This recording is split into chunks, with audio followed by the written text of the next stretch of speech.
Bonjour, c'est une vidéo pour la chaîne YouTube de ma team TOS, The Outsiders. Moi, je suis un joueur de la team Stan Carré et j'ai gagné un régional, un WCQ, en Allemagne, proche de Francfort, avec 300 joueurs, avec mon deck Unchained. Et je vais vous dévoiler ma liste. Let's go. Alors, je joue les ratios classiques. 2 Sarama, 3 Arua, 3 Rakea, pardon, 3 Arua.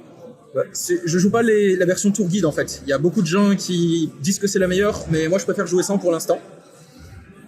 Ensuite, 3 Charvara, c'est obligé. 1 Shiyama, c'est obligé, c'est les ratios de base pour les combos. Ensuite, une âme désenchaînée abominable, pas plus, pas besoin.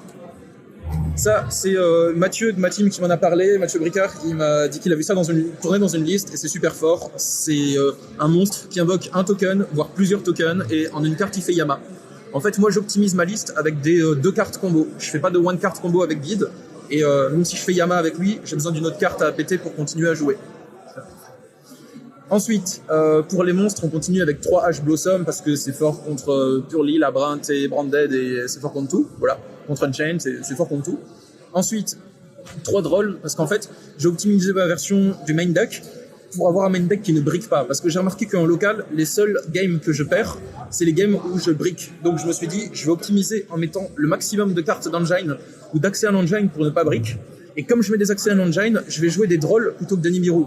Parce que si je brique, j'ai plus intérêt à avoir Nibiru pour raser le terrain, on va dire. Parce que si drôle le paralyse juste un tour et que je continue un brick, bah en fait, je peux pas, ça me sert à rien de l'avoir fait perdre un tour. Mais là, comme je suis censé ne pas brick avec ma version, ben j'ai 3 drôles. Et ça a marché, j'ai eu 0 brick aujourd'hui. Ensuite, les ratios des pièges. 3, 3, c'est obligé. Ça va Gavroche, on voit bien? Okay. Ensuite, je joue celle-là. Avant, je l'ai joué même x2. C'est obligatoire de la jouer. Je pense qu'un deck qui joue Unchained en compétitif, il doit la jouer. Et que ceux qui la jouent pas, ils font une grosse erreur. Parce qu'en fait, il faut des fois pouvoir détruire 3 spell traps différentes. Et des fois, t'as pas celle-là en main à détruire. Donc celle-là, elle est obligatoire. Et en plus, si tu la set et que tu l'actives et que tu fais un lien 3 âme désenchaînée de l'angoisse, et que avec le lien 3, tu prends un monstre de l'adversaire et que tu invoques Abomination désenchaînée, avec ça, tu pètes une carte et Abomination, il pète une autre carte. Donc c'est utile pour remonter les terrains, en fait. Voilà, la suite des ratios de magie, c'est 3 fois prison. C'est, bah voilà, hein, pas de question à se poser. Ensuite, 3 pots, c'est obligatoire. On ne peut pas jouer moins que 3 pots, sauf si on les a pas. Hein. Dans ce cas, voilà, il y a des combines pour jouer sans avec d'autres cartes d'engine, mais voilà. Ensuite, un Foolish. Foolish, c'est une carte pour extend uniquement si je me prends une hache ou une imperm ou un truc comme ça, ou si je brique. Donc je peux envoyer soit Charvara qui devient un piège au cimetière, soit Shiyama qui peut péter une piège et commencer à start mes combos. Après je fais Exceed, enfin après je fais synchro et tout et tout. Donc voilà, Foolish c'est fort. Je fais peut-être des boards moins forts quand je start avec Foolish, mais si je l'avais pas, je fais pas de board en fait. Ensuite, Call by the Grave pour pas brick, parce que souvent je perds parce que je me prends hache sur le premier truc. Et puis, c'est fort, call by tout court. Ensuite, ces deux-là. Voilà. Parce que, pour fabrique aussi, parce que dans certains cas, je peux set un piège. Et dans certains cas, je peux regarder la main. Voilà, c'est fort. Et 3 Book of Moon, parce que je me fais déglinguer ma mère par Purely. Donc, il faut mettre des Book of Moon, voilà. Et puis sinon, c'est une très très bonne carte contre tout. Hein. Juste, elle couche pas à Pelusa, mais sinon, elle est forte contre tout. Ensuite, les amis, on va passer au extra deck. Ça va, Gavroche, tu tiens? C'est pas trop lourd? Enfin, les bras... Donc, 2 Yama, moi j'ai pas besoin de plus, peut-être qu'un jour j'en jouerai 3, mais pour l'instant 2 me suffisent. Ensuite, 2 Rage, je n'ai jamais invoqué 2 seuls, 2 dans un duel, voilà, donc ça suffit largement. 2 Anguish, des fois j'en invoque 2, ça suffit. Ensuite, 2 César, c'est obligatoire pour moi. Les gens ils peuvent discuter là-dessus, mais quand vous vous faites niquer le premier César pendant le tour adverse, vous êtes bien content d'avoir le deuxième pour pas vous faire nib ou pour pas vous faire fusion et souvent ou pour pas vous faire bestial et souvent l'adversaire il s'y attend pas donc il va laisser de niveau 6 et croire que tu fais des autres plays et là tu fais un César sauvage qui apparaît et il est dans le caca. C'est utile pour OTK en fait.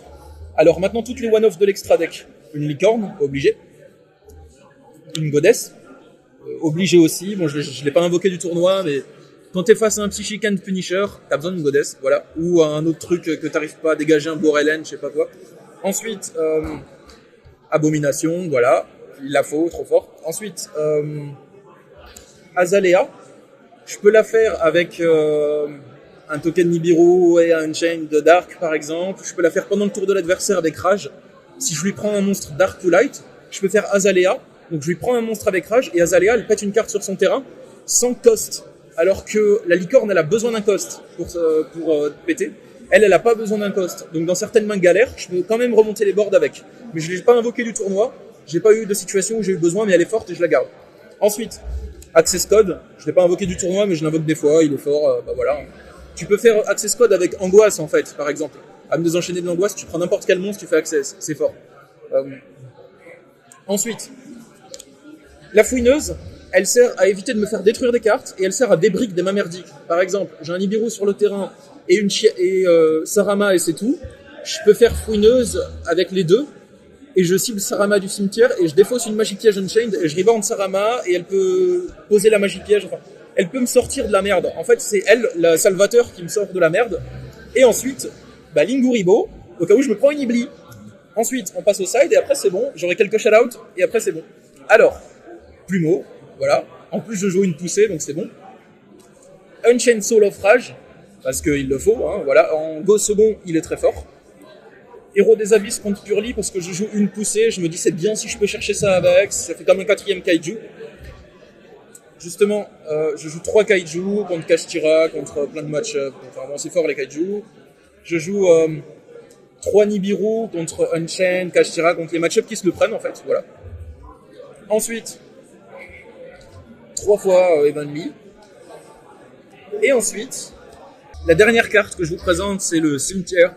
C'est ultra fort parce que contre Branded Chimera, s'il commence et qu'il a pas brick, j'ai très peu de chances de gagner en fait. Soit j'ai Evenly, soit j'ai ça.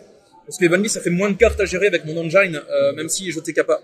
Et ça, j'en ai besoin parce que il suffit que je force la fusion chimère. Donc il peut plus faire sa chimère pendant mon tour et péter mes backrows. Et je cède ça. Et même si je suis tout nu et que j'ai plus qu'une seule carte en main ou un truc de style, je cède ça. En général, il perd en fait. C'est fort si je me fais Pet Lock, c'est fort si j'affronte un Manadium et que je go first, ou un Kashtira, ou un Vanquish Soul, c'est une très bonne carte. Maintenant les shout-out, si tu peux me filmer de nouveau Garrosh, merci beaucoup. 8-0, zinzin mon gars. Merci à tous les joueurs de Stras qui m'ont soutenu. Est-ce que quelqu'un veut dire bonjour sur la vidéo? Ok. Merci Alex. Merci à tous les joueurs de Stras qui m'ont soutenu, merci à Alexis qui a conduit. Merci à tous les joueurs avec qui je suis venu, Gavroche, Brice. Merci surtout à ma team pour leur confiance. Je me suis entraîné avec la team.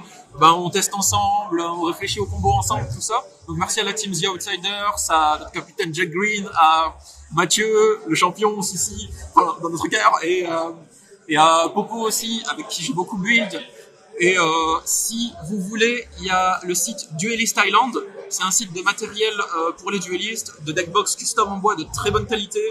Ils font des tapis custom de très bonne qualité. Ils font plein de matériel magnifique, mais c'est vraiment très qualitatif, des deckbox avec des charnières en métal et tout. Et si vous donnez le code de réduction qui s'affiche à l'écran quand vous passez une commande chez eux, vous avez un pourcentage de réduction. J'ai oublié le montant du pourcentage, on affiche tout à l'écran.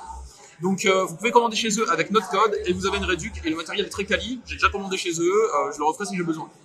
Merci à tous d'avoir regardé cette vidéo et abonnez-vous à la chaîne. A plus!